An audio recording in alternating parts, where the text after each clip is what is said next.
Welcome to the Penny Pilot channel. I am so glad you're here with us today. If you're right in the middle of your career, juggling family, bills, and trying to plan for the future, well, you are in exactly the right place. Today, we're doing an explainer on redefining what true wealth really means, and we're going to do it without any of that complicated financial jargon. So let's just dive right in. So what does being rich actually look like? It's a fascinating question, isn't it? I mean, we usually think it's that shiny new car in the driveway or some flashy vacation splashed all over social media. But today, we are completely challenging that illusion of flashy wealth. And to help us break this all down, I am absolutely thrilled to introduce our special guest, financial analyst expert Julian Hayes. He's going to guide us through this entire journey. Hey everyone, financial analysis expert Julian Hayes here, and I am so happy to be hanging out with you all today. So we're looking at a really stark contrast here. On one hand, you have visible wealth, right? The expensive cars, the lavish vacations. But honestly, the constant pursuit of all that visible wealth can just be absolutely exhausting. On the flip side, we have quiet wealth. This is your automated savings, your total peace of mind. Today, we're going to walk through the exact signs that you are building this incredibly liberating, quiet financial discipline. All right, let's get into it. Sign number one is creating your wealth gap. Now, the wealth gap is basically the foundational concept of personal finance. It's simply the vital distance between the money you earn and the money you actually spend. Sounds super simple, right? But it is incredibly powerful. And yet, the average American saves less than 5 cents of every single dollar earned.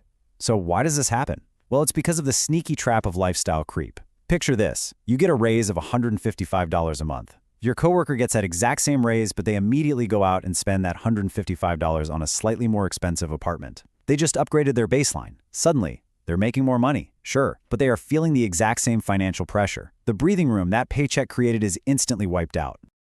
So, the real game changer here is making the quiet choice instead. You do the math on your raise, you resist that massive urge to immediately upgrade your apartment or your car, and you quietly bump up your automated savings. If you simply redirect an extra $80 a month into a boring, regular savings account, you go right back to your normal routine. Literally nobody notices, but you have successfully widened your wealth gap before that extra cash ever became your new baseline.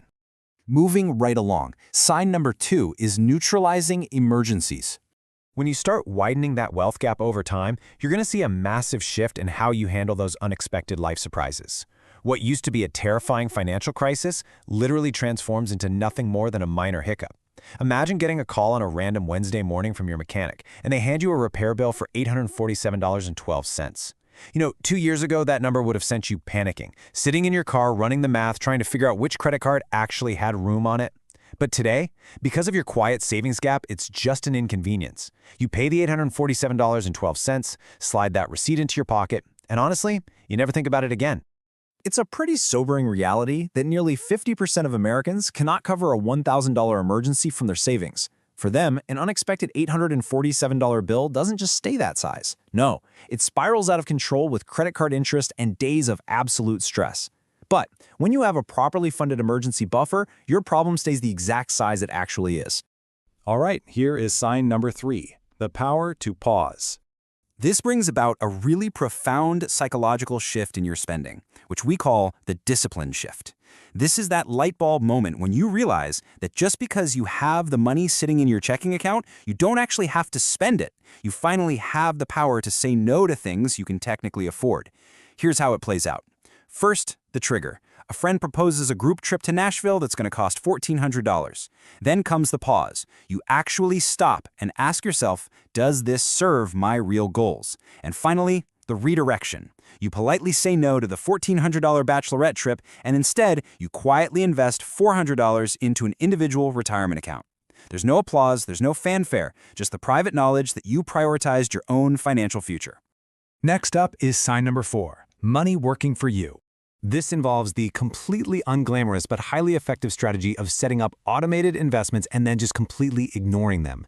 You are letting time and compounding do all the heavy lifting while you literally sleep. Let's break down the math of compounding interest here. If you invest $500 a month into a Standard & Poor's 500 index fund for 20 years, your personal out-of-pocket contribution is $120,000. But assuming a 7% return, your total value balloons to approximately $260,000. That extra money just appears. That is the machine working for you. and it is totally indifferent to whether you are paying attention to it or not. The absolutely crucial point to remember here is that the long game has never required genius. It only requires staying in. While your coworkers are dealing with all this exhausting anxiety, constantly checking individual stocks on their phones and panic selling every time the market drops, you are practicing a quiet, boring strategy. It might seem completely unimpressive in the short term, but it is incredibly rewarding over a long timeline. That brings us to sign number 5, valuing your own time. You truly level up when you start measuring your life strictly by your income and you start measuring it by your hours. The old mindset optimizes for the highest possible income, completely regardless of the toll it takes on your life. But the new mindset, it fiercely protects your personal hours. For example, imagine turning down an $11,000 raise because the new job demands a grueling 90-minute commute each way. You finally hit that point where you realize that giving up 3 hours of your day is a trade you are simply no longer willing to make. And you know this applies to practical, everyday choices too. Imagine trading $130 to pay for house cleaning just so you can reclaim 3 precious hours on your Sunday. Some people might call that a waste of money. But you know, those 3 hours are worth so much more to your overall well-being. It is worth noting that the median net worth for Americans in their mid-30s is about $135,000. Making these mature, protective choices about your time is exactly how you sustainably build toward that kind of wealth. And finally, sign number 6, tracking your true wealth. This is the stage where you stop obsessing over your biweekly paycheck and start focusing on the quiet, overall growth of your net worth. It is a completely different way to measure your progress. Imagine spending a quiet Sunday morning doing some basic subtraction on a spreadsheet. You list out your checking account at $3,200, savings at $8,400, brokerage at $11,340, and your 401k at $22,100. Then you subtract your car loan, which is negative $14,000. And suddenly you notice an uncelebrated $18,400 increase in your wealth over just 4 months. There was no giant windfall, just quiet, steady consistency. I really want to deliver this powerful metaphor to you. Income is just the water coming in. Net worth is how much is actually staying in the tank. About half of all Americans do not even know their net worth, and that's just because society trains us to only look at income. But checking what is actually staying in the tank, that is the real measure of your progress. So the crucial point to remember is to look for the evidence of your gap. It's the automated transfer that clears in the background. It's the car repair bill that doesn't spiral into massive credit card debt. It's the expensive trip you happily did not take and the grueling commute you confidently declined.